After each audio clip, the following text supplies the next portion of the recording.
Today, we're diving deep into the incredible life of Ricky Nelson, the boy who grew up in America's living rooms, became a teenage heartthrob rivaling Elvis, and later blazed a trail as one of the earliest pioneers of country rock.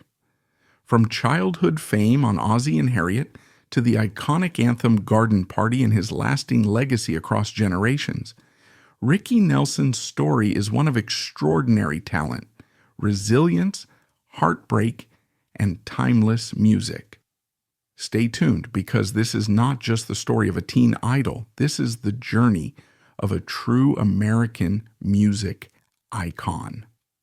Ricky Nelson was born on May 8, 1940 in New Jersey, specifically in the Tennessee area, where his family later set down roots, though some sources also mention Teaneck as a possible birthplace.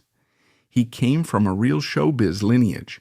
His father, Ozzie Nelson, was a big band leader and actor, and his mother, Harriet Nelson, was a singer. They were already well known for the adventures of Ozzie and Harriet, first on radio in 1944, then transferring that success to television in 1952. It was a true family affair. Ricky's older brother, David Nelson, also appeared on the show, making them one of America's favorite on-screen families. By the late 1950s, major magazines like Life were labeling them as the nation's perfect example of domestic bliss, although behind the scenes, they were, of course, real people with real-life complexities. Ricky himself joined the radio version of Ozzie and Harriet around 1949 at about 8 or 9 years old, which still seems incredible if you imagine such a young kid stepping into the entertainment world. Then the show migrated to TV in 1952, and that's where Ricky's boyish charm and gentle demeanor began winning over a broad audience every week. Initially, he was shy about the whole acting thing. Various interviews from that era suggest he didn't love speaking too much on camera, but he had a kind of magnetism that viewers found irresistible. In a 1958 interview with Life, he said something along the lines of, "TV was my playground, music my freedom," acknowledging that while he grew up in front of a camera, what he truly loved was the pure escape and self-expression he found in music. Another motivating factor for him, according to old news clippings, was the death of his maternal grandfather, Hilliard, from cancer in 1955. It apparently sparked Ricky's desire to make something meaningful out of his musical talents, not just treat them like an afterthought. By 1957, when he was around 16 or 17, he performed a cover of Fats Domino's "I'm Walkin'" on the adventures of Ozzie and Harriet.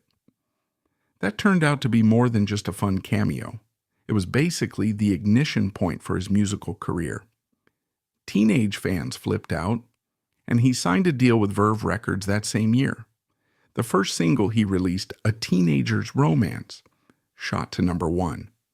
2 on the pop charts, selling over 1 million copies, a huge deal at a time when it was harder to rack up those sales. Some accounts from media historians mention that because the show was so popular, anything Ricky introduced musically reached a huge built-in audience. Soon after, in late 1957, he switched from Verve to Imperial Records.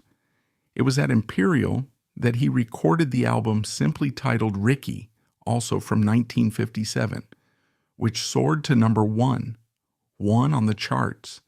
One track in particular, "Bebop Baby," got up to number 3 on the pop charts and earned him that Rockabilly Idol label. And let's not underplay how significant rockabilly was at that time. Elvis Presley was dominating the conversation, but Ricky Nelson was right on his heels.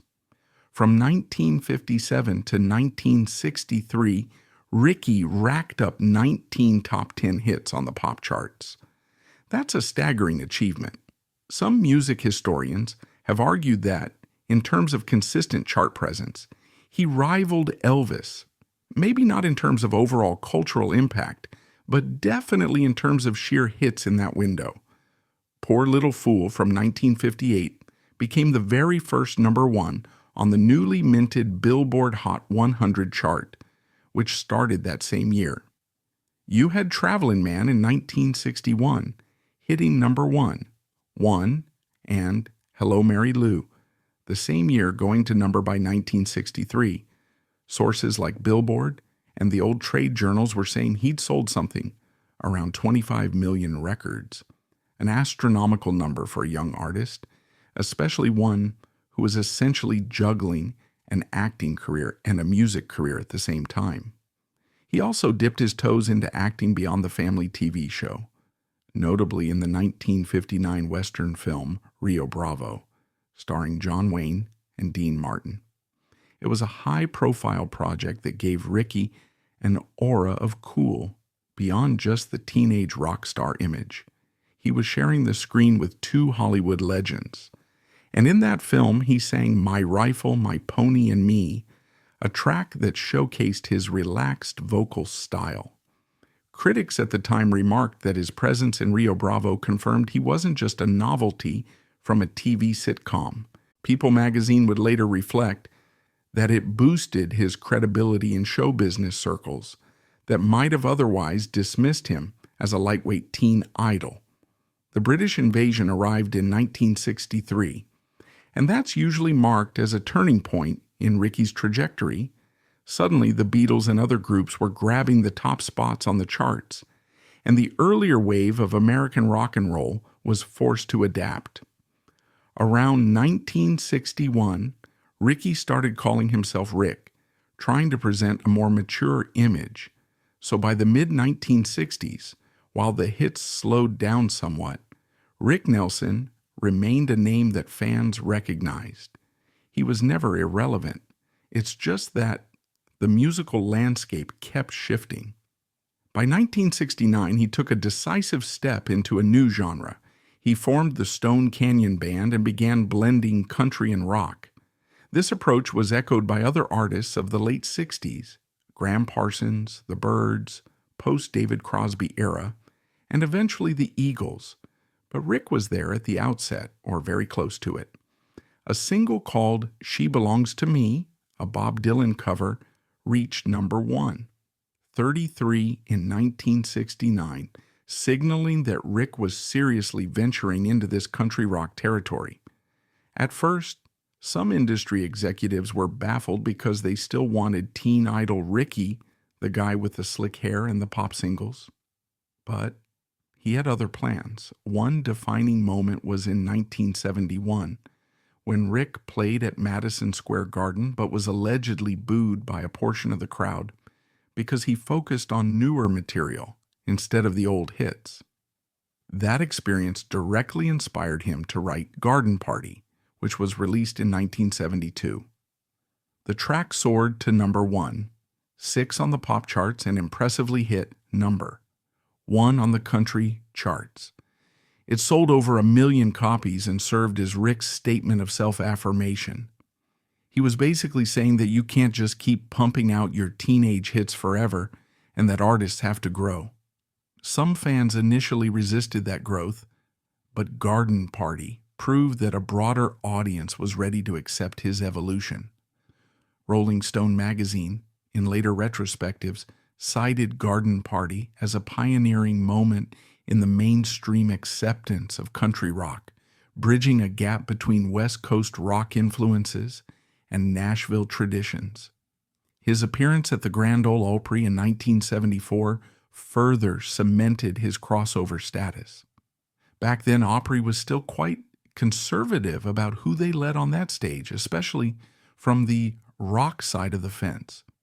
Rick was among the earliest rock-oriented artists to perform there, preceding even big names that would come along in the country rock field.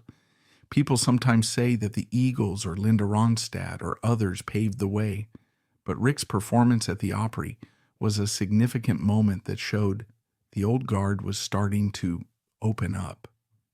Outside of music, Rick had a tumultuous personal life, especially where relationships were concerned. He met actress Kristen Harmon, sister-in-law to Dean Martin, around 1961. Their romance bloomed quickly, leading to marriage on April 20th, 1963, when Rick was just 22. An interesting tidbit is that their wedding itself was featured in an episode of Ozzie and Harriet, making them maybe one of the earliest reality show couples, though obviously it wasn't pitched that way. They went on to have 4 children, Tracy in 1963, twins Gunnar and Matthew in 1967, and Sam in 1974. Tracy later became an actress herself, known for roles in various TV shows and films, and Gunnar and Matthew famously formed the rock band Nelson in the late 1980s, scoring their own hits like Love and Affection. That family talent pool ran deep.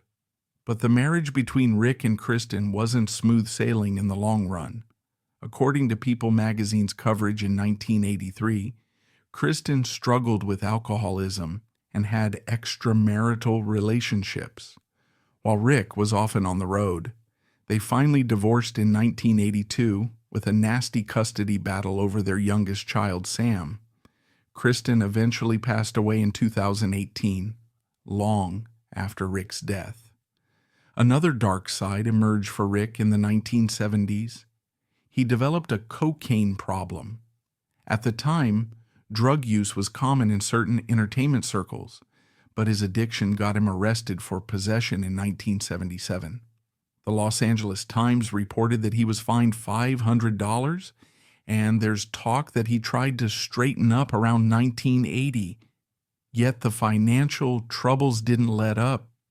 By the mid-1980s, Rolling Stone was reporting that Rick owed about $1 million in taxes. It was a huge burden that forced him to keep playing smaller venues, sometimes around 200 shows a year, just to chip away at that debt. He also had a near-miss plane incident in 1980 when an engine fire forced an emergency landing, an event that was eerily foreshadowing the tragedy that would take his life a few years later. During this period, he still managed to release new music. One of his final charting singles was The Loser Babe Is You in 1980, peaking at number 42 on the country charts. In 1981, he put out an album called Playing to Win, which got some critical nods for its sincerity and attempts to modernize his sound, yet it didn't sell particularly well. It seemed like the entire music industry was shifting yet again, and Rick, while always recognized as a significant figure, wasn't capturing the sales he once had. Nevertheless, he was in talks with MCA Records to plan some sort of major comeback, indicating that he hadn't lost his passion for music or the desire to evolve. Tragically, none of those plans would come to fruition.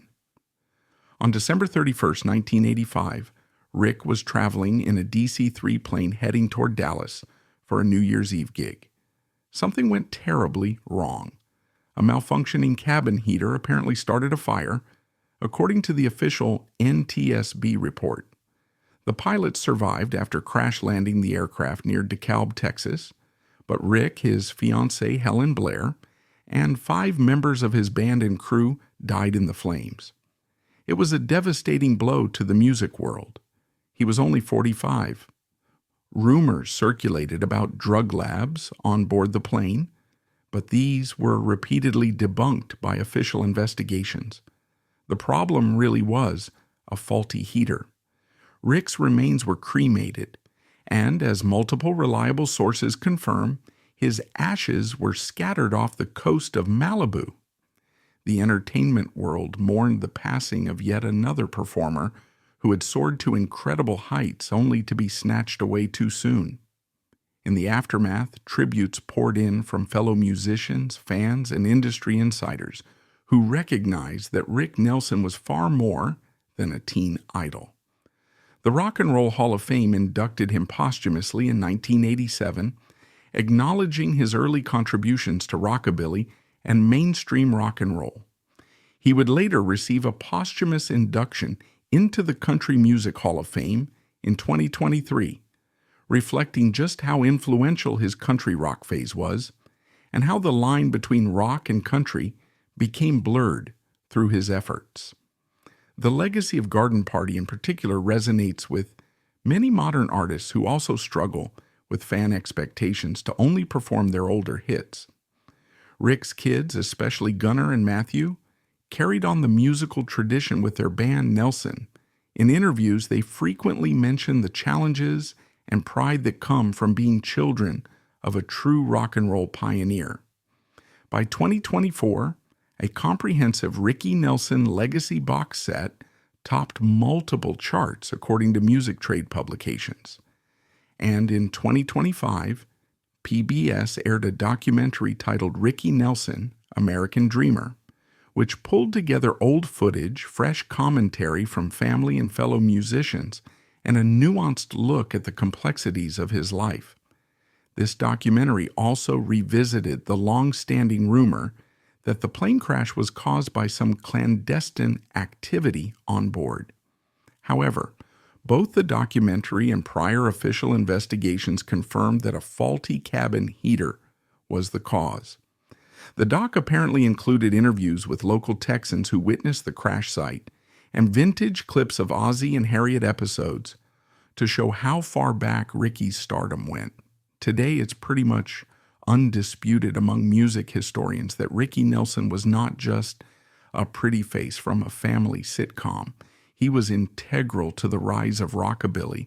He was a formidable competitor on the charts during the late 50s and early 60s, and then he courageously reinvented himself as a country rock pioneer in the 70s, a move that many artists find difficult to pull off.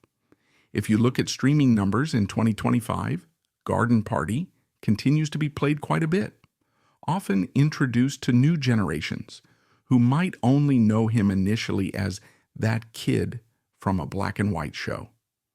They hear the sense of defiance and self-discovery in the lyrics, see that the track hit number one on the country chart, and realize that he helped open the door for a wave of artists who wanted to infuse country elements into their rock or vice versa. He recorded a total of 53 charted singles, achieving 9 number one singles, and sold well over 50 million records in his lifetime. That's a massive discography, especially if you consider the era in which he sold them. Critics occasionally debate whether he fully gets the credit he deserves in the pantheon of rock and country legends. The truth is, he was overshadowed by Elvis in rockabilly's earliest days, and overshadowed by the likes of the Beatles and Rolling Stones during the British invasion. By the time he shifted to country rock, there was stiff competition from names like Graham Parsons, the Byrds, Linda Ronstadt, and eventually the Eagles. But real music aficionados often say that Ricky's place is unique because he personally bridged the gap between a wholesome American TV tradition and the edgy spirit of genuine rock and roll. Furthermore, from a pop culture standpoint, he was one of the earliest teen idols to leverage a television platform for music success, something that would become quite common decades later with shows like The Partridge Family or even the Disney Channel stars in the 2000s. But back then, it was new, and it worked because fans felt like they knew him intimately from watching him grow up on Ozzie and Harriet. That kind of audience investment is something marketing specialists nowadays try to replicate using social media, but it happened organically for Ricky Nelson in the 1950s. The show's enormous popularity gave him an edge that even major labels had trouble manufacturing for other newcomers. He also stands out for his calm, measured approach to stardom.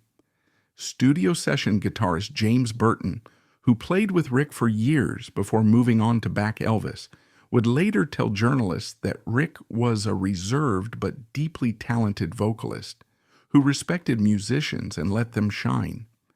Burton described how Rick's sessions were often laid back but highly professional, a different vibe from some frenetic rockabilly circles.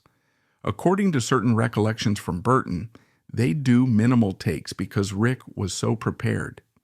That sense of quietly confident professionalism carried over into his Stone Canyon Band era as well, where he used the band's skill to explore new musical directions without overshadowing them. It wasn't about the Ricky Nelson show all the time. It was about finding fresh sounds and bridging new styles. When it comes to personal challenges, the stories about his addiction troubles and eventual financial strain are part of a bigger tapestry of rock artists who got caught up in the fast life. Many fans recall that Rick never presented himself as some wild rock star persona. He was more subdued. But that doesn't mean he escaped the pitfalls of substance issues. He was arrested in 1977 for cocaine possession, which the Los Angeles Times documented. That forced him to pay a fine, and it signaled how he was stuck in an era rife with drug use among traveling musicians. He was apparently working hard to rectify those problems in the last half-decade of his life, all while dealing with the realities of raising kids in a broken marriage, coping with large tax debts, and trying to keep his career afloat. Some family friends told various reporters that Rick was a gentle soul, not one to broadcast personal drama. So a lot of these struggles played out behind closed doors, coming to public attention only when something like an arrest or a tax lien made the headlines. Then that final tragedy of December 31st, 1985, hammered home the fragility of life on the road. He was just 45, in the middle of a touring schedule designed to keep him financially solvent, heading to a gig in Dallas for New Year's Eve. The plane was an older DC-3, originally a solid aircraft, but evidently prone to mechanical issues, if not meticulously maintained. The official NTSB investigation concluded a faulty cabin heater caused a fire, and that was that. Rick, his fiancée Helen Blair, and 5 members of his band and entourage were gone. Typically, a plane crash in rock history leads to countless conspiracy theories, and Rick's crash was no exception, with rumors swirling about freebasing or drug labs. However, official sources and thorough reporting, including accounts in the Washington Post and subsequent documentaries, consistently refuted those rumors. The haunting detail is that Rick nearly had a plane-related disaster in 1980, which might have been seen as a wake-up call for an artist who traveled so much. Fatefully, it was a second incident that claimed his life. His ashes were scattered off the coast of Malibu, and the entertainment industry came together to mourn a man who, despite personal demons, had consistently brought a warm, melodic presence to American music for nearly 3 decades. The years since his death have served to reinforce how significant his catalog is. Yes, you have the hits like Poor Little Fool, Hello Mary Lou, Garden Party, but there are deeper cuts that highlight a genuine artistry. In 2024, the massive Ricky Nelson Legacy box set soared to the top of specialized music charts, particularly in the reissue category, revealing that both older fans and a new wave of listeners wanted to revisit or discover his evolution from teen idol to serious musician. By 2025, streaming platforms showed a respectable spike in play counts for tracks from across his entire discography, not just the big hits, proof that an artist's legacy can flourish long after they're gone, especially with the help of thorough re-releases and documentaries.